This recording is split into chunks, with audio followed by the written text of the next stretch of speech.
दोस्तों को अशोक दर्द का पहाड़ की इस खूबसूरत सर्द शाम में स्वागत, अभिनंदन, नमस्कार।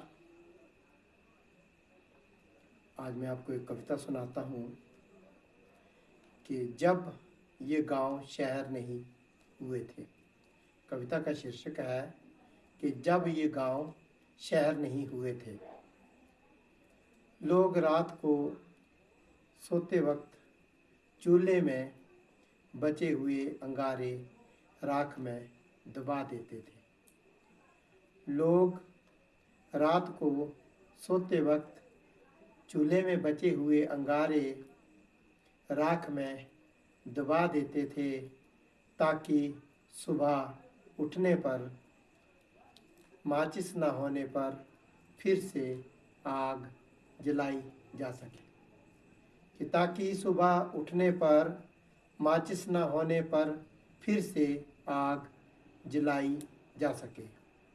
जिनके घर आग नहीं होती थी, कि जिनके घर आग नहीं होती थी वे एक दूसरे के घर से आग ले आते थे, फिर सबके चूल्हों में एक चूल्हे से ही आग जल जाती थी।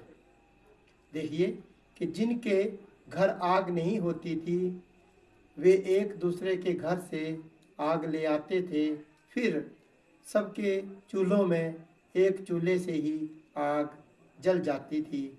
सब चूल्हों की आग फिर सबकी साझा आग होती थी, कि फिर सब चूल्हों की आग सबकी साझा आग होती थी। और कभी ऐसा नहीं होता था कि पूरे गांव के किसी चूल्हे में आग न जले। घराट से पीस कर लाया आटा बेशक तोल कर ही, परंतु बांट कर खा लेते थे सब व्यक्ति। घराट से पीस कर लाया आटा बेशक तोल कर ही, परंतु बांट कर खा लेते थे सब, क्योंकि बड़े बुजुर्ग हर चूल्हे पर कर्तव्य समझकर आग जलने का ध्यान रखते थे। क्योंकि बड़े बुजुर्ग हर चूल्हे पर कर्तव्य समझकर आग जलने का ध्यान रखते थे। और मेले से लाई हुई आटे और सूजी की मिठाई भी, देखिए कि मेले से लाई हुई आटे और सूजी की मिठाई भी सारे गांव में ऐसे बांटी जाती थी जैसे सुदूर किसी मंदिर से लाया हुआ प्रसाद हो। कि मेले से लाई हुई आटे और सूजी की मिठाई भी सारे गांव में ऐसी बांटी जाती थी जैसे सुदूर किसी मंदिर से लाया हुआ प्रसाद हो। बेशक अभावों से भरे होते थे सारे तीज त्योहार, बेशक अभावों से भरे होते थे सारे तीज त्योहार, विवाह शादियां, परंतु हर रिवायत हृदय की समृद्धि के साथ निभाई जाती थी। परंतु हर रिवायत हृदय की समृद्धि के साथ निभाई जाती थी।